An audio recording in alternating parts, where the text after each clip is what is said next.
अस्सलामुअलैकुम वरहमतुल्लाहि वबरकातुहु औज़ुबिल्लाहि मिनश्शैत्वानिर्रजीम बिस्मिल्लाहिर्रहमानिर्रहीम సూరా 29 అల్ అన్కబూత్ 41-69 ఆయాతులు. అల్ అన్కబూత్ అనగా సాలీడు. ఆయత్ నంబర్ 41.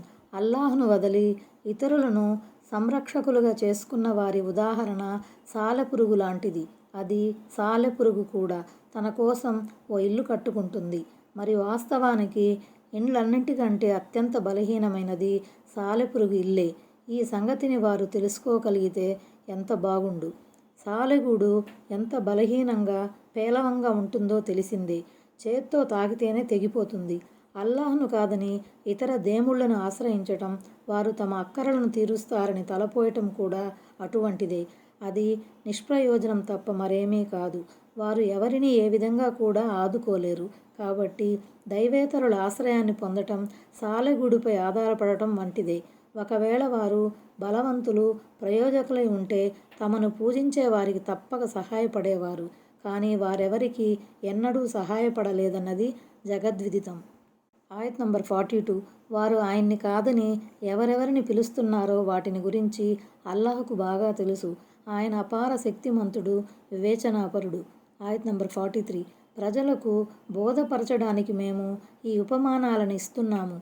అయితే జ్ఞానం కలవారు మాత్రమే వీటిని అర్థం చేసుకోగలుగుతారు. అంటే అలసత్వం నుంచి వారిని అప్రమత్తం చేయటానికి, షిర్క్ బహుదైవారాధన వాస్తవికతను తేటతెల్లం చేయటానికి, సన్మార్గాన్ని వివరించటానికి గాను మేము ఈ దృష్టాంతాలను ఇస్తున్నాము. ఇక్కడ జ్ఞానం అంటే దైవ జ్ఞానం, ధర్మ షరీయతు జ్ఞానం, నిదర్శనాల జ్ఞానం అని అర్థం. వీటిపై యోచన చేసేవారికి సత్యమార్గం బోధపడుతుంది. సన్మార్గం కోసం వారి హృదయ కవాటాలు తెరుచుకుంటాయి. ఆయత్ నంబర్ 44. అల్లాహ్ ఆకాశాలను, భూమిని సత్యబద్ధంగా పరమార్థం దృష్ట్యా సృష్టించాడు. విశ్వసించే వారి కోసం ఇందులో గొప్ప నిదర్శనం ఉంది. అంటే ఆయన ఈ విశ్వ వ్యవస్థను ఉత్తుత్తిగా, నిరర్ధకంగా సృష్టించలేదు. దీని వెనుక ఓ గొప్ప పరమార్థం ఉంది. అంటే దేవుని ఉనికికి, ఆయన శక్తికి, వివేచనకు సంబంధించిన గొప్ప నిదర్శనం అన్నమాట. ఈ నిదర్శనాల ఆధారంగానే వారు నిజదైవం ఒక్కడే అని, ఆయన తప్ప మరో ఆరాధ్యదైవం లేడని గ్రహిస్తారు. ఆయత్ నంబర్ 45. ఓ ప్రవక్త, నీ వైపుకు పంపబడిన వహీ చేయబడిన గ్రంథాన్ని పారాయణం చేస్తూ ఉండు. నమాజును నెలకొల్పు. నిశ్చయంగా నమాజ్ సిగ్గుమాలిన తనం నుంచి, చెడు విషయాల నుంచి ఆపుతుంది. నిశ్చయంగా అల్లాహ్ స్మరణ చాలా గొప్ప విషయం అన్న సంగతిని మరువరాదు. మీరు చేసేదంతా అల్లాహ్కు తెలుసు. దివ్య ఖురాన్ ఉత్త పుణ్యానికి చదివే గ్రంథం కాదు. దాని పారాయణం వెనుక గొప్ప ఆశయాలున్నాయి. దాన్ని పారాయణం చేయటంతో పాటు అర్థం చేసుకునేందుకు యత్నించాలి. అందలి వచనాలపై చింతన చేయాలి. వాటి లోతుల్లోకి పోవాలి. వాటిని ఎల్లరికీ ప్రబోధించాలి. వాటిని స్వయంగా ఆచరించడమే కాకుండా వాటి ద్వారా ప్రజల జీవితాలను తీర్చిదిద్దాలి. ఖురాన్ పారాయణంలో ఈ భావాలన్నీ ఇమిడి ఉన్నాయి. ఎందుకంటే నమాజును చిత్తశుద్ధితో చేసినట్లయితే దాని ద్వారా అల్లాహ్తో మనిషి సంబంధం పటిష్టమవుతుంది. మనిషికి నమాజు మూలంగా దైవ సహాయం అందుతుంది. జీవితంలో అడుగడుగునా దాని ద్వారా మనిషికి సహన స్థైర్యాలు వనగూడుతాయి. మనిషి సంకల్పం దృఢతరం అవుతుంది. అతనికి సన్మార్గం లభిస్తుంది. అందుకే దివ్య ఖురాన్లో, ఓ విశ్వాసులారా, సహనం ద్వారా, నమాజు ద్వారా దైవ సహాయం అర్థించండి, సూరా అల్-బకరా 153 అని ఉపదేశించడం జరిగింది. మరి ఈ నమాజు కానీ, సహనం కానీ కంటికి కనిపించే వస్తువులు కావు. కంటికి కనిపించే వస్తువులైతే మనిషి వాటిని పట్టుకుని సహాయం అర్థించేవాడేమో. కానీ అవి కంటికి కానరాని వస్తువులు. వాటి ద్వారా మరి దైవ సహాయం అర్థించాలంటే వీలైనంత ఎక్కువగా నమాజులో నిమగ్నం కావాలి. ఏకాగ్రతతో నమాజు చేయాలి. దేవుడి విధిగా చేసే నమాజులతో పాటు అదనపు నఫీల్ నమాజులు కూడా చేయాలి. ఈ నమాజు ద్వారా దాసునికి ప్రభువు సామీప్యం లభిస్తుంది.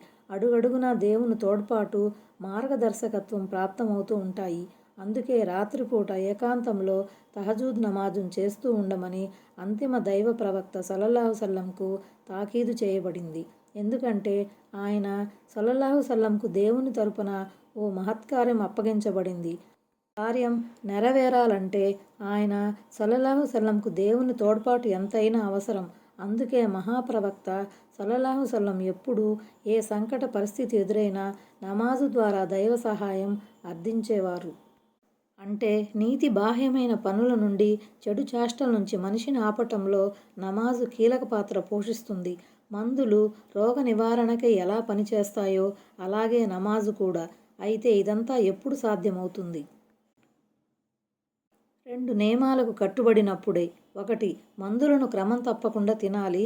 వైద్యుడు సూచించిన వేళల్లో మందులు తీసుకోవాలి. తగు మోతాదులో తీసుకోవాలి. 2. వైద్యుడు సూచించిన జాగ్రత్తల్ని ఖచ్చితంగా పాటించాలి. అంటే పథ్యం చేయాలి. మందులు చూపే గుణాన్ని పోగొట్టే ఆహార పదార్థాలకు, అలవాట్లకు దూరంగా ఉండాలి. అప్పుడే వ్యాధి నయమవుతుంది. నమాజు కూడా అంతే. అల్లా నమాజులో చాలా గొప్ప ఆధ్యాత్మిక శక్తిని, రోగ నివారణక గుణాన్ని పొందుపరిచాడు. నిస్సందేహంగా అది మనిషిని నీతిమాలిన ధనం నుంచి, అక్రమాల నుంచి నిరోధిస్తుంది. కానీ నమాజును మహాప్రవక్త సల్లల్లాహు అలైహి వసల్లం పద్ధతిని అనుసరించి చేయాలి. దాని నియమ నిబంధనల్ని ఖచ్చితంగా దృష్టిలో పెట్టుకొని మరీ చేయాలి. ఉదాహరణకు 1. చిత్తశుద్ధితో, దైవ ప్రసన్నతను చూరగనే ఉద్దేశంతో నమాజు చేయాలి. 2. బాహ్య పరిశుద్ధతతో పాటు ఆత్మశుద్ధికి కట్టుబడి ఉండాలి. నమాజు చేస్తున్నప్పుడు మనసులో అల్లా తప్ప ఇతరత్ర ఆరాధ్య దైవాలకు చోటు కల్పించకూడదు. 3. నమాజును నిర్ణీత వేళల్లో చేయాలి. సామూహికంగా ఫర్జు నమాజ్ చేయాలి. 4. నమాజులోని మౌలికాంశాలను అంటే కిరాత్, రుకు, ఖౌమా, సజ్దాలు మొదలగునవి చక్కగా నిర్వర్తించాలి. 5. నమాజులో భయము, భక్తి, అణకువ, అసక్తత ఉట్టిపడుతూ ఉండాలి. 6. నమాజులను స్థిరంగా చేస్తూ ఉండాలి. అంటే నాగా లేకుండా నమాజులు చేయాలి. 7. ధర్మసమ్మతమైన ఉపాధి ద్వారా జీవనావసరాలను తీర్చుకోవాలి. ఈనాడు మనం నమాజులైతే చేస్తున్నాం, కానీ ఈ షరతులను మాత్రం విస్మరిస్తున్నాం. అందుకే దివ్య ఖురాన్లో పేర్కొనబడిన మార్పు మన జీవితాలలో కనిపించటం లేదు. నమాజు చెడుల నుంచి ఆపుతుంది అన్న వాక్యాన్ని కొంతమంది పండితులు ఆజ్ఞగా భావించారు. అంటే నమాజు చేసేవారు చెడు విషయాలకు దూరంగా ఉండాలన్నది ఖురాన్ ఆదేశం. మనిషిని నీతి బాహ్యత నుంచి, చెడుల నుంచి ఆపటంలో దైవనామస్మరణ నమాజు కన్నా ఎక్కువ ప్రభావవంతం అవుతుంది. ఎందుకంటే మనిషి నమాజులో లీనమై ఉన్నంతసేపు అతనెలాగూ చెడులకు దూరంగా ఉంటాడు. కానీ నమాజును ముగించుకుని బయటకు వచ్చిన తర్వాత నలువైపులా చెడులు ప్రబలి ఉంటాయి.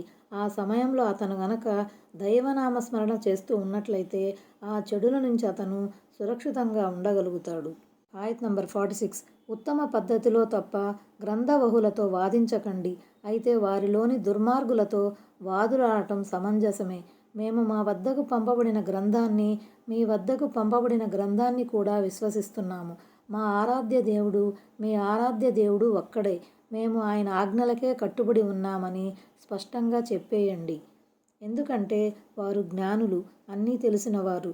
విషయాన్ని అర్థం చేసుకునే శక్తి వారిలో ఉంది. అందువల్ల వారితో ఎంతో సౌమ్యంగా మాట్లాడాలి, హేతుబద్ధంగా చర్చించాలి. మాటల మధ్య అవాంఛనీయ ఘటన ఏదీ జరగకుండా జాగ్రత్త పడాలి. మృదు సంభాషణ, హుందాతనం వారిని ఆకట్టుకోవచ్చు. సంవాదన సందర్భంగా ఎవరైనా బరి తెగించి వ్యవహరిస్తే, విషయాన్ని వక్రీకరించజూస్తే అట్టి పరిస్థితుల్లో మీరు కూడా గట్టిగా మాట్లాడవచ్చు. ఈ ఆయతులోని మొదటి ఆదేశం ఇస్లాం స్వీకరించిన గ్రంథవహులను సూచిస్తుందని, రెండవ ఆదేశం మాత్రం ఇస్లాం స్వీకరించకుండా యూదా లేక క్రైస్తవ మతంపైనే పాతుకుపోయిన వారికి వర్తిస్తుందని కొంతమంది అభిప్రాయపడ్డారు. దుర్మార్గులు అల్లజీన జలము అంటే ముస్లింలపై దాడికి ప్రయత్నాలు చేసే గ్రంథవహులని, ఇటువంటి వారు ముస్లింలతో యుద్ధం చేసే పరిస్థితుల కోసం ఎదురు చూస్తుంటారని, అందుకని ఇటువంటి వారి దాడుల్ని తిప్పికొట్టవచ్చని మరికొంతమంది అభిప్రాయపడ్డారు. అంటే దివ్య ఖురాన్కు పూర్వం అవతరించిన తౌరాతు, ఇంజీలు గ్రంథాలను కూడా మేము నమ్ముతున్నాము. అవి కూడా దైవ గ్రంథాలే. అంతిమ దైవ ప్రవక్త ముహమ్మద్ సల్లల్లాహు అలైహి వసల్లం ప్రభవించే వరకు ఈ గ్రంథాలే దేవుని శాసనాంగాలుగా ఉండేవి. ఆయత్ నంబర్ 47. మరి ఇదే విధంగా మేము నీ వైపునకు మా గ్రంథాన్ని అవతరింపజేశాము. అందువల్ల పూర్వం మేము గ్రంథం వసగబడిన వారు దీనిని విశ్వసిస్తారు. వీరిలో మక్కా ముష్రికులలో కూడా కొందరు దీనిని విశ్వసిస్తారు. అవిశ్వాసులు మాత్రమే మా ఆయతులను త్రోసిపుచ్చుతారు. అంటే అబ్దుల్లా బిన్ సలాం రజియల్లాహు అన్హు ప్రభృతులన్నమాట. వారు పూర్వం తమ గ్రంథాలను అనుసరించేవారు. ఖురాన్ అవతరించిన పిదప వారు దానిని అనుసరించసాగారు. గ్రంథం ఇవ్వబడిన వారు అంటే దాన్ని ఆచరించిన వారు అని అర్థం. ఎవరైతే గ్రంథాన్ని ఆచరించలేదో వారసలు గ్రంథం ఇవ్వబడిన వారే కాదు. వీరిలో కొందరు అంటే మక్కా వాసులు అని భావం. ఆయత్ నంబర్ 48. ఓ ప్రవక్త, ఇంతకుముందు నువ్వు ఏ గ్రంథాన్ని చదివిన వాడవు కావు, ఏ గ్రంథాన్ని నీ కుడి చేత్తో వ్రాసిన వాడవు కావు. ఒకవేళ అదే గనక జరిగి ఉంటే ఈ మిథ్యావాదులు నీ విషయంలో సందేహానికి లోనయ్యేవారే. ఎందుకంటే మహాప్రవక్త సల్లల్లాహు సల్లం చదువురాని వారు, నిరక్షరాస్యులు. ఏదన్నా వ్రాయాలన్నా అక్షర జ్ఞానం అవసరమే. అంతకుముందు ఆయన సల్లల్లాహు సల్లం ఎవరి దగ్గర విద్యాభ్యాసం చేయలేదు. ఓ మొహమ్మద్ సల్లల్లాహు సల్లం, నువ్వే గనక చదువుకున్న వాడవై వ్రాయగలిగే వాడవై ఉంటే ఏ గురువు దగ్గరో ఇదంతా నేర్చుకుని వచ్చి ప్రజలకు వినిపిస్తున్నావని వారు ఆరోపించి ఉండేవారు. ఆయత్ నంబర్ 49. అసలివి ఈ ఖురాన్ వచనాలు జ్ఞానం వసగబడిన వారి హృదయాలలో పదిలమై ఉన్న స్పష్టమైన ఆయతులు. మా ఆయతులను దుర్మార్గులు తప్ప మరెవరూ త్రోసిపుచ్చరు. అంటే ఈ గ్రంథం దివ్య ఖురాన్ను కంఠస్థం చేసిన హాఫిజుల మనోఫలకాలపై అది చెక్కు చెదరకుండా సురక్షితంగా ఉంది. ఆయత్ నంబర్ 50. ఇతని ప్రభువు తరపున ఇతనిపై కొన్ని నిదర్శనాలు, మహిమలు ఎందుకు అవతరింపజేయబడలేదు అని వారు అన్నారు. నిదర్శనాలన్నీ అల్లా వద్ద ఉన్నాయి. నేను స్పష్టంగా హెచ్చరించేవాణ్ణి మాత్రమే అని వారికి చెప్పు. ఏ సూచనలను ఎవరికి ఇవ్వాలో, ఏది ఎక్కడ ఉపయోగకరంగా ఉంటుందో అల్లాహ్కే బాగా తెలుసు. ఈ విషయంలో అల్లాహే సర్వాధికారి. నా బాధ్యత కేవలం విషయాన్ని చేరవేయటం వరకే అని దీని భావం. ఆయత్ నంబర్ 51. మేము నీపై గ్రంథాన్ని అవతరింపజేశాము. అది వారికి చదివి వినిపించబడుతోంది. విశ్వసించే వారి కొరకు ఇందులో కారుణ్యము ఉంది, హితబోధ కూడా ఉంది. ఏమిటి ఇది వారికి సరిపోదా? అంటే ఈ గ్రంథం దైవ గ్రంథమని, దేవుడు దీనిని మానవ మార్గదర్శకత్వం నిమిత్తం పంపాడని నమ్మేవారి కొరకు ఇది ఎంతో శ్రేయోదాయకంగా ఉంటుంది. ఈ నమ్మకం గలవారే ఈ గ్రంథం ద్వారా ప్రయోజనం పొందగలుగుతారు. వారు పదే పదే నిదర్శనాల మహిమల గురించి ప్రశ్నిస్తున్నారు కదూ. ఖురాన్ కన్నా పెద్ద మహిమ ఇంకేముంటుందట? ఏమిటి ఈ ఖురాన్ వారికి చాలదా? ఈ ఖురాన్ లాంటి గ్రంథాన్ని రచించి తీసుకురమ్మని, లేదా కనీసం ఒక సూరానైనా తెమ్మని లోగడ వారికి సవాలు చేయటం జరిగింది. కానీ వారు ఈ సవాలును ఎలాగూ స్వీకరించలేకపోయారు. ఎంతో అద్భుతమైన అమోఘమైన ఖురాన్ వాణి ద్వారా కూడా వారు ప్రభావితులు కానప్పుడు మూసా ఈసాలకు ఇవ్వబడిన మహిమల్లాంటి మహిమల ద్వారా కూడా ప్రభావితులు అవుతున్నారన్న గ్యారంటీ ఏమిటి?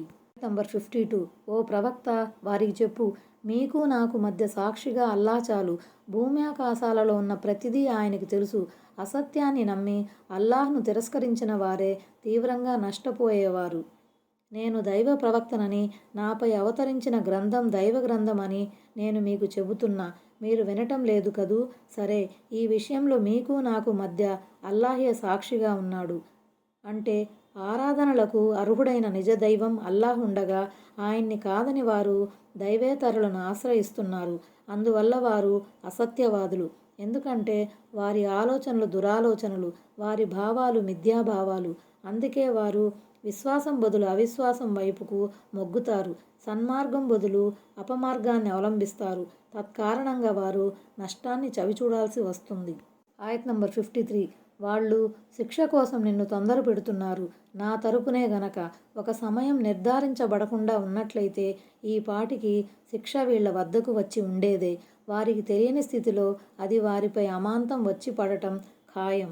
వారు ప్రవక్త సందేశాన్ని విని విధేయత చూపించాల్సింది పోయి, నువ్వు నీ వాదనలో సత్యవంతుడివే అయితే ఆ శిక్షను మాపై తీసుకురా అని కోరుతున్నారు.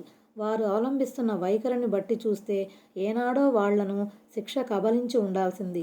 అయితే ప్రతి జాతికి కొంత గడువు ఇవ్వటం మా సంప్రదాయం.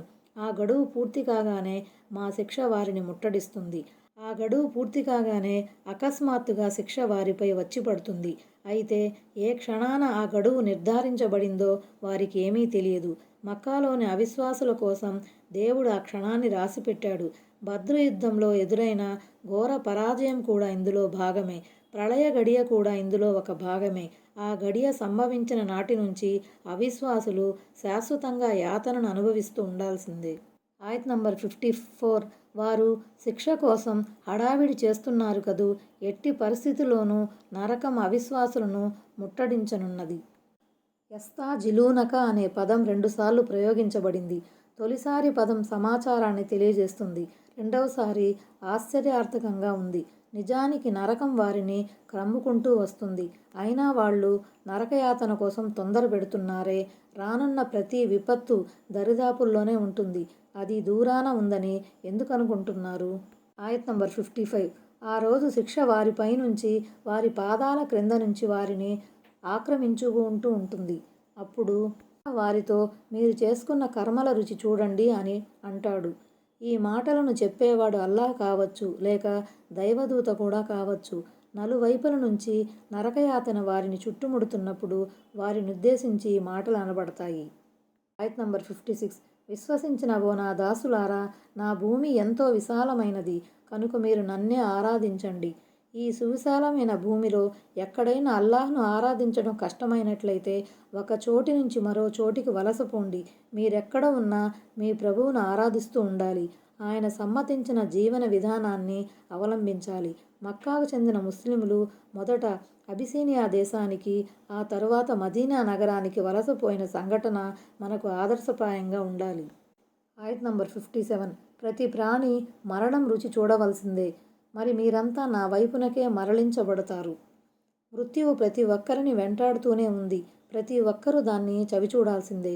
మీరు దైవ మార్గంలో వలసపోయినా, వలసపోకుండా ఇంటి పట్టునే ఉండిపోయినా చావు రాకుండా ఉండదు. అందువల్ల మీరు మీ ఇల్లు వాకిలిని, బంధుమిత్రులని, స్వస్థలాన్ని వదిలిపోవటానికి ఊగిసలాడకూడదు. మృత్యువుకు భయపడకూడదు. అది రావలసిన సమయంలో వచ్చి తీరుతుంది. అయితే మీరు దైవారాధన చేస్తున్న స్థితిలో, దైవ విధేయులుగా ఉన్న స్థితిలో మరణిస్తే శాశ్వతమైన పరలోక సౌఖ్యాలను పొందుతారు. మరణించిన తర్వాత అందరూ మరలించబడేది మీ ప్రభువు వైపుకే కదా. ఆయత్ నంబర్ 58. ఎవరు విశ్వసించి మంచి పనులు చేశారో వారికి మేము స్వర్గంలోని ఎత్తైన మేడలలో చోటు కల్పిస్తాము. వాటి క్రింద కాలువలు ప్రవహిస్తూ ఉంటాయి. వారక్కడ శాశ్వతంగా ఉంటారు. సదాచరణ చేసిన వారికి లభించిన ఈ ప్రతిఫలం ఎంత మంచిది. స్వర్గవాసుల నివాస భవనాలు చాలా ఎత్తుగా ఉంటాయి. వాటి క్రింద పిల్ల కాలువలు ప్రవహిస్తూ ఉంటాయి. ఆ కాలువలు నీటి కాలువలు, పాల కాలువలు, తేనె కాలువలు, మధువు కాలువలు అయి ఉంటాయి. ఆ కాలువలను వారు ఏ వైపుకు తీసుకుపోదలిస్తే ఆ వైపుకే ప్రవహిస్తాయి. ఆ స్వర్గవనాలలో వారు కలకాలం ఉంటారు. వారికి వృద్ధాప్య భయం కానీ, మరణ భయం కానీ ఉండదు. ఆ స్థలం నుంచి వేరొక చోటికి తరలించబడతామేమోనన్న చింత కూడా ఉండదు. ఆయత్ నంబర్ 59. వారు సహనం వహించిన వారు, తమ ప్రభువునే నమ్ముకున్నవారు. ఎందుకంటే వారు ఇహలోక జీవితంలో ధర్మ మార్గంలో నిలకడ కలిగి ఉన్నారు. ఇల్లు వాకిలిని వదిలి వలసపోయారు. దైవ ప్రసన్నత కోసం తమ కుటుంబీకుల ఆలుబిడ్డల ఎడబాటును భరించారు. ధార్మిక విషయాల్లోనూ, ప్రాపంచిక వ్యవహారాల్లోనూ వారు అల్లాహ్నే పూర్తిగా నమ్ముకున్నారు. ఆయనపైనే భరోసా చేశారు. కష్టకాలంలో కూడా నిజ దైవంపైనే భారం మోపారు. ఆయత్ నంబర్ 60. ఎన్నో జంతువులు తమ ఆహారాన్ని మోసుకుంటూ తిరగవు. వాటికి మీకు కూడా అల్లాహే ఉపాధినిస్తున్నాడు. ఆయనంతా వినేవాడు, అన్నీ తెలిసినవాడు. ఎన్నో జంతువులంటే లెక్కలేనన్ని జంతువులు. ఎందుకంటే తమ ఆహారాన్ని మోసుకుంటూ తిరిగే శక్తి వాటికి లేదు. అలాగే అవి తమ ఆహార పదార్థాలను నిలువ చేసి ఉంచలేవు. దీని భావం ఏమిటంటే ఆహారం లేక ఉపాధి ఏదో ఒక ప్రత్యేక స్థలానికి, ప్రత్యేక జీవులకు ప్రత్యేకం కాదు. దైవ ప్రసాదితమైన ఆహారం సర్వసాధారణమైనది. ఎవరు ఎక్కడ ఉన్నా వారి పేర రాసిపెట్టిన ఆహారం తప్పక లభిస్తుంది. కనుక దైవ మార్గంలో వలసపోవలసి వచ్చినప్పుడు ప్రజలు తమ జీవనోపాధి గురించి అదే పనిగా చింతించాల్సిన అవసరం లేదు. మహాప్రవక్త ప్రియ సహచరుల రజియల్లాహు అన్హు ఉదాహరణ మన ముందు ఉంది. వారు దైవ మార్గంలో వలసపోయిన మీదట మునుపటి కంటే శ్రేష్టమైన జీవనోపాధిని దేవుడు వారికి ప్రసాదించాడు. అంతేకాదు, అచిర కాలంలోనే అరేబియాలోని పెక్కు ప్రాంతాలకు వారిని అధికారులుగా చేశాడు. మీలో కొందరు బలవంతులుగా ఉండగా మరికొందరు బలహీనులుగా ఉన్నారు. కొందరి దగ్గర వనరులు పుష్కలంగా ఉంటే మరికొందరి దగ్గర వనరులే లేవు. కొందరు స్వస్థలంలో ఉంటే మరికొందరు ఆస్తిపాస్తులను వదులుకొని పరదేశాలకు వలసపోయి జీవిస్తున్నారు. కానీ వారందరికీ జీవనోపాధి సక్రమంగా లభిస్తోంది. భూమి లోపల తలదాచుకుంటున్న చీమలు మొదలుకొని గాలిలో ఎగిరే పక్షులు, నీటిలో నివసించే చేపలు, నీటి జంతువుల వరకు అన్నింటికీ అల్లాహే ఆహారాన్ని సమకూరుస్తున్నాడు. కనుక అల్లాహ్ను విశ్వసించేవారు పేదరికానికి, ఆకలి బాధకు భయపడి దైవ మార్గంలో హిజ్రత్ చేయడానికి వెనుకాడరాదు. ఎందుకంటే మీకు సమస్త జీవరాశులకు ఆహారాన్ని సమకూర్చేవాడు ఆ నిజ దైవమే. మీ కర్మల గురించి ఆయనకు బాగా తెలుసు. మీరు వ్యక్తపరిచేది, హృదయాలలో దాచి ఉంచేది కూడా ఆయనకు తెలుసు. కాబట్టి మీరు కేవలం ఆయనకే భయపడాలి. ఆయన తప్ప వేరితరులకు భయపడకూడదు. ఆయన విధేయతలోనే మీ సాఫల్యం ఇమిడి ఉంది. ఆయన అవిధేయతే మీ పతనానికి హేతువని తెలుసుకోండి. ఆయత్ నంబర్ 61. భూమ్యాకాశాలను సృష్టించిన వాడెవడు? సూర్యచంద్రులను పనిలో నిమగ్నులై చేసిన వాడెవడు అని నువ్వు వారిని అడిగితే అల్లాహే అని వారు చెబుతారు. మరలాంటప్పుడు వారు సత్యం నుంచి ఎలా తిరిగిపోతున్నారు? ఈ ముష్రిక్కులు కేవలం దేవుని ఏకత్వం, తౌహీద్ మూలంగా ముస్లింలను బాధిస్తున్నారు. మరి చూడబోతే వారి ఆంతర్యంలోనే దేవుని ఏకత్వపు భావన దాగి ఉంది. భూమ్యాకాశాలను ఏమీ లేని స్థితిలో నుంచి సృష్టించినదెవరు అని వారిని అడిగితే అల్లాహ్ని వారు స్వయంగా ఒప్పుకుంటారు. సూర్యచంద్రులను వాటి కక్షలో నడిపించేదెవరు అని ప్రశ్నిస్తే అల్లాహ్ అని వారు అంగీకరిస్తారు. అంగీకరించడం తప్ప వారికి వేరే మార్గాంతరం లేదు కూడా. కానీ సత్య స్వీకరణ దగ్గరికి వచ్చేసరికి వారు పలాయనవాదాన్ని అనుసరిస్తున్నారు. ఆధారాలు, నిదర్శనాలన్నీ తేటతెల్లమైనాక కూడా వారు సత్యం పట్ల వైముఖ్య ధోరణిని కనబరచటం ఆశ్చర్యకరం, విచారకరం కూడా. ఆయత్ నంబర్ 62. అల్లాహ్ తన దాసులలో తాను తలచిన వారికి విస్తృతంగా ఉపాధిని ఇస్తాడు. తాను తలచిన వారికి పరిమితంగా ఇస్తాడు. నిశ్చయంగా అల్లాహ్ ప్రతిదీ తెలిసినవాడు. ఒకవేళ మీరు అవలంబించే మార్గం సత్య మార్గమే అయితే మీరు పేదరికంలో ఎందుకు మ్రగ్గుతున్నారు అని మక్కాలోని ముష్రిక్కులు ముస్లింలను ప్రశ్నించేవారు. దానికి సమాధానం ఈ ఆయతులు ఇవ్వబడింది. ఉపాధిని విస్తృతపరచటమైనా కుదించటమైనా అది అల్లాహ్ ఆధీనంలో ఉంది. ఆయన తన యుక్తిని, ప్రణాళికను అనుసరించి ఎవరికెంతగా ఇవ్వాలో అంతగానే ఇస్తాడు. అంతేగాని ఉపాధి ప్రధానం అనేది ఆయన ప్రసన్నతతోనే అప్రసన్నతతోనూ ముడిపడి లేదు. ఆ మాటకొస్తే ఆయన దైవ ధిక్కారులకు కూడా పుష్కలంగా ఆహారాన్ని ఒసుగుతాడు. విస్తృతమైన ఉపాధి ఎవరికి శ్రేయోదాయకంగా ఉంటుందో, ఎవరికి హానికరంగా ఆయనకు తెలుసు. ఆయత్ నంబర్ 63. ఆకాశం నుంచి వర్షాన్ని కురిపించి తద్వారా భూమిని అది చచ్చిన తరువాత బ్రతికించినదెవరు అని నువ్వు వారిని ప్రశ్నించినట్లయితే అల్లాహే అని వారి నుంచి సమాధానం వస్తుంది. సకల స్తోత్రాలు అల్లాహ్కే శోభిస్తాయని నువ్వు చెప్పు. కానీ వారిలో అనేకులు ఇంగిత జ్ఞానం లేనివారు. వారికే కనుక ఇంగిత జ్ఞానం ఉన్నట్లయితే వారు అల్లాహ్తో పాటు రాళ్ళు, రప్పలను, సమాధులను పూజించరు. వారు ఒకవైపున అల్లాహ్ను సృష్టికర్తగా, పోషకునిగా ఒప్పుకుంటూనే మరోవైపు బహుదైవారాధన చేస్తున్నారంటే నిశ్చయంగా వారు గ్రాహ్యశక్తి లేనివారే. ఆయత్ నంబర్ 64. ఈ ప్రాపంచిక జీవితం కేవలం ఒక సయ్యాట, వినోదం తప్ప మరేమీ కాదు. అయితే పరలోక నిలయపు జీవితమే అసలు సిసలైన జీవితం. ఈ విషయాన్ని వీళ్ళు తెలుసుకోగలిగితే ఎంత బావుండు. ప్రాపంచిక వ్యామోహంలో పడి వారు పరలోక జీవితాన్ని విస్మరిస్తున్నారు. పరలోకంలో పనికి వచ్చే సామగ్రిని సమకూర్చుకోవటానికి ప్రయత్నించటం లేదు. అయితే ఈ ప్రాపంచిక జీవితం ఒక ఆట, వినోద వస్తువు తప్ప మరేమీ కాదన్న యథార్థాన్ని వారు తెలుసుకోవాలి. దైవ తిరస్కారి ప్రాపంచిక వ్యవహారంలో మునిగి ఉంటాడు. ప్రపంచం కోసం అహోరాత్రులు శ్రమిస్తాడు. కానీ మరణించినప్పుడు అతని వెంట వచ్చేదేమీ ఉండదు. చిన్నపిల్లలు పగలల్లా ఆట వస్తువులతో ఆడుకొని సాయంత్రం వట్టి చేతులతో ఇంటికి వెళ్ళినట్లే ఈ ప్రాపంచిక పూజారి మరణానంతరం రిక్త హస్తాలతో పరలోకం వైపుకు సాగిపోతాడు. కాబట్టి మనిషి తన పరలోక ఇల్లును చక్కదిద్దుకునే ప్రయత్నం చేయాలి. దానికోసం సత్కార్యాలు చేయాలి. ఈ సత్యాన్నే గనక వారు తెలుసుకుంటే పరలోక జీవితాన్ని నిర్లక్ష్యం చేసి ప్రాపంచిక భోగభాగ్యాలలో తలమునకలై ఉండరు. దీనికి చికిత్స ఒక్కటే, అదే ధర్మ జ్ఞానార్జన, శరీయతు జ్ఞానార్జన. ఆయత్ నంబర్ 65. మరి వారు ఓడలో ప్రయాణమైనప్పుడు తమ ఆరాధనను అల్లాహ్కే ప్రత్యేకించుకొని కేవలం ఆయన్నే మొరపెట్టుకుంటారు. తరువాత ఆయన వారిని సురక్షితంగా తీరానికి చేర్చగానే అప్పటికప్పుడే వారు దైవానికి సహవర్తుల్ని కల్పించటం మొదలెడతారు.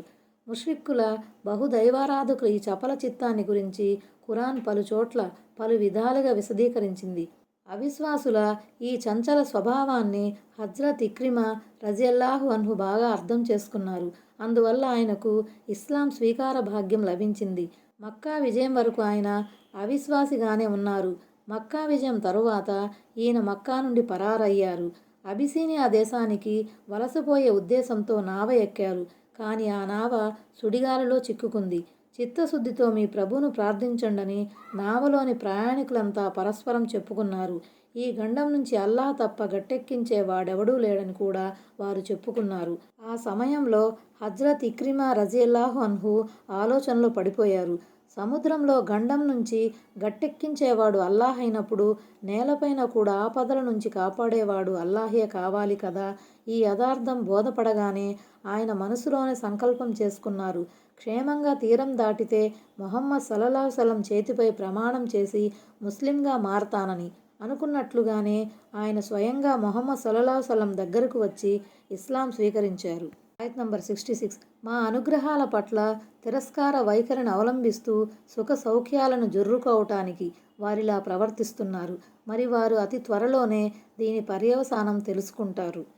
వారి జాడ్యానికి మూల కారణం ఏమిటో ఈ ఆయతులో చెప్పబడింది. గండం నుంచి గట్టెక్కగానే వారు ఏకైక దేవుడైన అల్లాహ్కు భాగస్వాముల్ని కల్పించారు.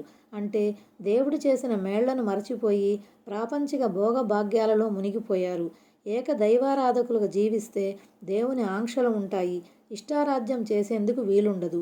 అందుకే వారు బహుదైవారాధన వైపు మొగ్గారు. ఫలితంగా వారు అవిశ్వాసుల కోవలో చేరిపోయారు. ఆయత్ నంబర్ 67. ఏమిటి, మేము హరంను, మక్కా పుణ్యక్షేత్రాన్ని సురక్షితమైన క్షేత్రంగా చేయటాన్ని వారు చూడటం లేదా? మరి చూడబోతే వారి చుట్టుప్రక్కల ఉన్న ప్రజలు ఎగరేసుకుపోబడుతున్నారు. ఏమిటి, ఇప్పటికీ వారు అసత్యాన్ని నమ్మి దైవానుగ్రహాల పట్ల తిరస్కార వైఖరిని అవలంబిస్తారా? దేవుడు మక్కావాసులకు చేసిన మహోపకారాన్ని ఇక్కడ ప్రస్తావిస్తున్నాడు. ఆయన ఇలా అన్నాడు: మేము మక్కా నగరాన్ని శాంతి నగరంగా చేశాము. ఇక్కడ రక్తపాతం, హత్యలు, లూటీలు, దహనాలు లేకుండా ప్రజలు సురక్షితంగా నివసిస్తున్నారు. అదే సమయంలో అరేబియాలోని ఇతర ప్రదేశాలలో అశాంతి అలజడులు ఉన్నాయి. మారణకాండ జరుగుతోంది.